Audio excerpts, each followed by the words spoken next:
I've gone through pretty much the entire cast of the Last Airbender series and showed you guys my pick for each actor to play each role. And although I did say in the last video that it would be the last of the series, here's a little bit of a bonus episode for you. Today we're tackling the Ember Island Players. You know, that silly stage production within the series that mocks the characters while giving you a glimpse back at the show. Now I love this idea. It's like having a clip show episode where there's flashbacks, but it's shown in an extremely creative and interesting way. Now today we're going to tackle most of the main characters of that show, but before we get started I have to say thank you to today's sponsor, Surfshark. Surfshark is an app and a browser extension which allows you to protect your privacy and information and even photos and videos from potential threats. But if I'm being honest, it all comes down to being Canadian and wanting to use American Netflix. Surfshark allows you to disguise your IP address and allows you to select which country you'd like to appear from. As I said, I usually choose the states and have my way through those titles that don't appear on my version of Netflix. But in a time of so much uncertainty, especially online, it makes sense to put up that barrier for those who are looking to steal your information online. I actually threw it up on all my devices and then you just kind of forget about it. It's great to protect your data. The great thing about Surfshark is it's the only VPN to offer one account to use on unlimited number of devices. So use promo code BrianSeeker to get 84% off and an extra 4 months free, which is awesome. They give you a 30-day money-back guarantee, so there's no risk to try it right now. So check out the link in the description below for more details. Now with the casting and with the Ember Island characters, there's 2 ways this could go. The series could be huge, like massive, and we could really pull in some A-list actors for some really fun parts. Similar to what Thor did here. I'm a trickster. Yes, so mischievous. Or the other way, which is more likely in my opinion, is that the show is a little bit more hit and miss. So we just need some fun actors to portray like parody versions of these characters.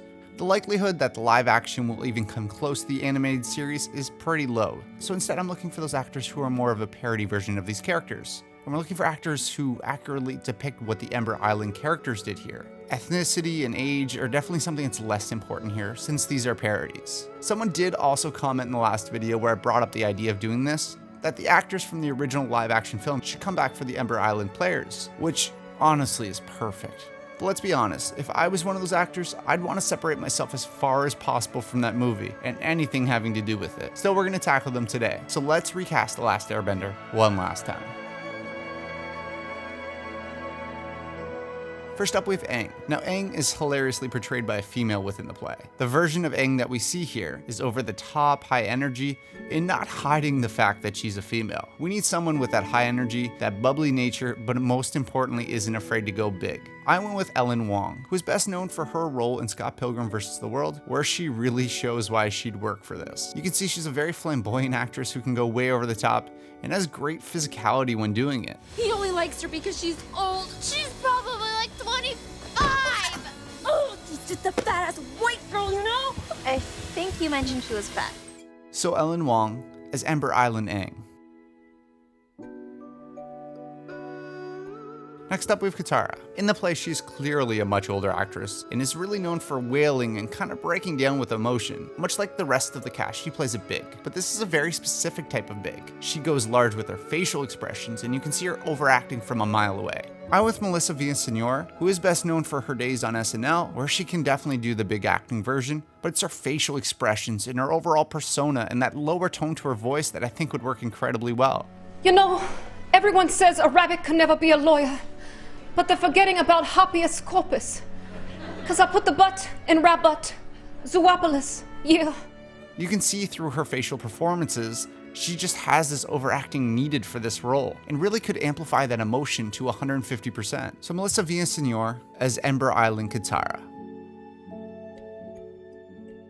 Next up we have Sokka. Now Sokka in the play is boiled down to a character who's silly and just known for loving food. But you can see it through his face and body. He's lanky, taller, but most importantly, extremely dumb. Now this was a tough one, but I end up going with Blake Harrison, who is best known for the In-Betweeners. He has that frame and that build, and he's played extremely dumb very well in the past. Look at him. No offense. None taken. What did you put down as your first choice, Sutherland? Airplane driver. And that is? Someone who drives planes. You mean a pilot?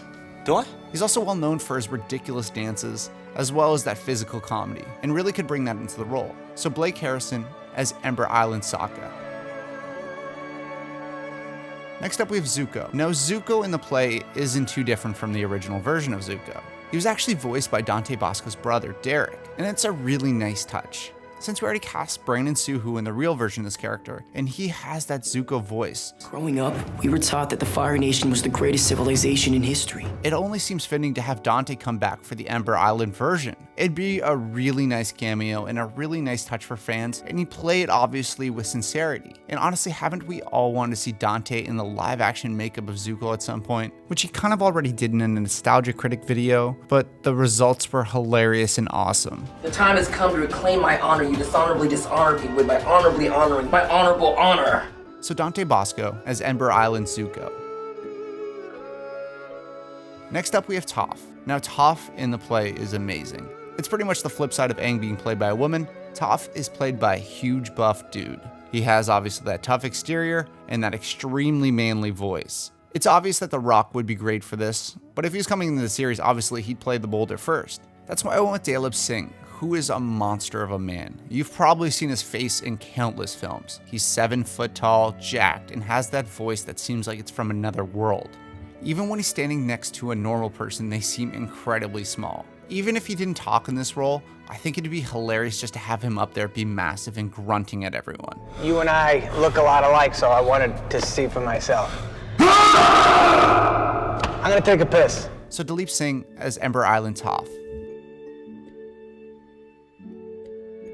Lastly, we have Uncle Iroh. Now this is the one where I kind of blew the budget, because the loud antics of Jack Black and his crazy persona is something that this is just made for. He has a similar frame, and in a live action version made with Westerners, a toned down performance by Jack Black may actually work for Iroh.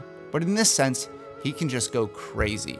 He can go wild and big and just really have fun with the role. And this is kind of the thing that Jack Black is known for. I mean, yes, they may have the appearance of riches, but beneath the clothes, we find a man. And beneath the man,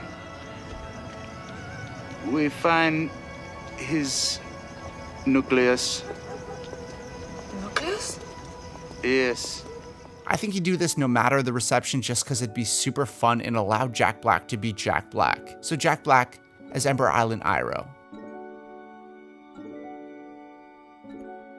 So there was the fun little experiment of doing the Ember Island Players. Let me know your choices in the comments below. As always, thank you so much for watching, and thank you so much for sticking around for this entire series. I really appreciate it, guys. As I said in the last video, if there's a franchise you want to see, please comment below letting me know. I know a lot of people are pushing for Percy Jackson, and I'm actually reading through the series right now just so I understand the characters fully. So that will come up in the future, but I still got to get through those books. But for now, thank you so much for watching. Please subscribe, and I'll see you in the next video.